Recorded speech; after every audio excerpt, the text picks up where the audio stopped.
My name is Kelsey Hayner. I'm a student in the U.S. History class, and I'm going to be interviewing my stepdad over a quote and asking him questions about it. My name is Kelsey Hayner, and this is my stepdad. Tommy Ware. I'm gonna read you this quote and ask you some questions about it, and you're gonna tell me what you think of it. Okay. Now, the only way to avoid this shipwreck and to provide for our prosperity is to follow the counsel of Micah, to do justly, to love mercy, to walk humbly with our God. For this end, we must be knit together, and this work is one man. We must entertain each other in brotherly affection. We must be willing to abridge ourselves of our superfluities for the supply of others' necessities. We must uphold a familiar commerce together in all meekness, gentleness, patience, and what does it say?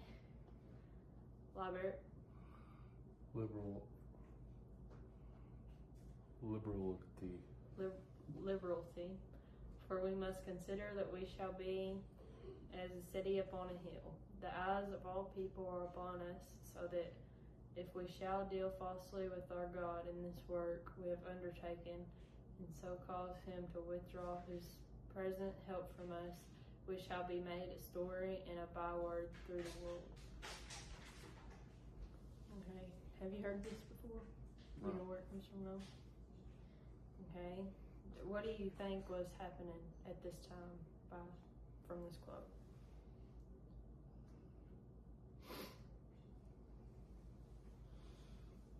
I'm not really sure. I mean, it's got some religious overtones in it, so I don't know. I really don't know. Okay. So you don't have any guesses on who wrote it? No. Okay. This was the City Upon a Hill section from the essay, A Model of Christian Charity. I have heard of the City on the Hill. Okay. This was written by John Winthrop in 1630. He led a group of Puritan settlers, and they were on their way to establish the Massachusetts Bay Colony. Winthrop was saying... From where? England. In the beginning, he was saying that they need to avoid failing at setting up a godly state. If for so, like the government or somebody fails, they leave behind making a godly society, that they will suffer. That is the shipwreck he talks about that needs to be avoided. And he goes on to talk about how they will not succeed if they are playing with sin. That to succeed, they have to care for each other and help each other out. They are saying this and doing this because as a city up on a hill, as he says, everyone can see them and their actions and their wrongdoings. So in Winthrop's early teens, he studied law, scripture, and prayer. He was in the government office, and he had trained himself to be a full-time Puritan. So he believed that God elected him to salvation. But his beliefs changed, his prideful social class view, how the higher class was elite, that changed. And it also turned him into a social activist. He also thought that life with temptation would prove your religious state. So do you think that with his earlier life that has any impact on his reasoning for this quote?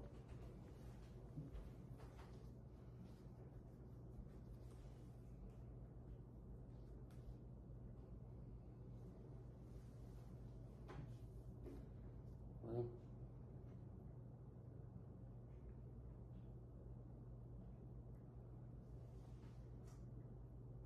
you say that he moved up in social status? No, after While he was in England, or? All right, go ahead.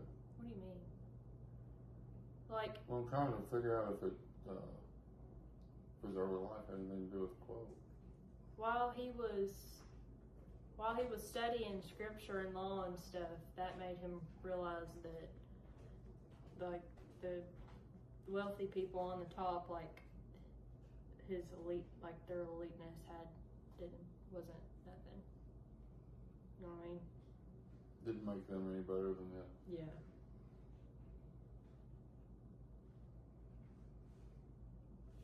Well, I mean, I guess it could, because he feels like that if everybody is on the same level when they start this new city on the hill here,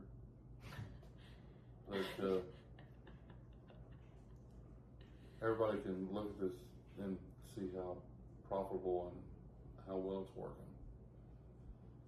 Yeah. I guess. What do you think? About what? The question you just asked me. If it has any, I think it does, because if he was studying scripture and stuff, that obviously made him like understand it more and learn more. Because if you weren't reading the Bible or anything or whatever, then you wouldn't know, like, you know what I mean? Like, you wouldn't have that act out in your life so much. Does that make sense? Yeah. Do you think that this is, like, he had good reasons and this was a good way to start a colony? I think that anytime you get a group of people, a large group of people, and they all have the same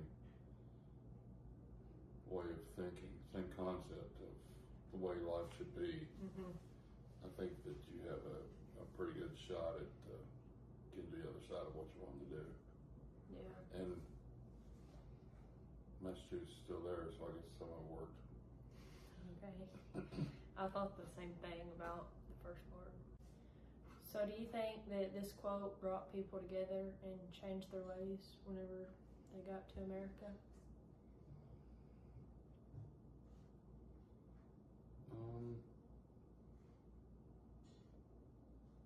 I don't know if it did or not, but I know that that was the intention of this little speech he gave. Why he wrote it? Yeah, or why he was talking to his people about it, because apparently they weren't living in the way that he felt they should when they get to the new colony. And everybody was going to have to change, and everybody was going to have to pitch in, and everybody was going to have to be under one belief in order for it to work. Do you think it brought more people in than just who he had with him? Do you think others?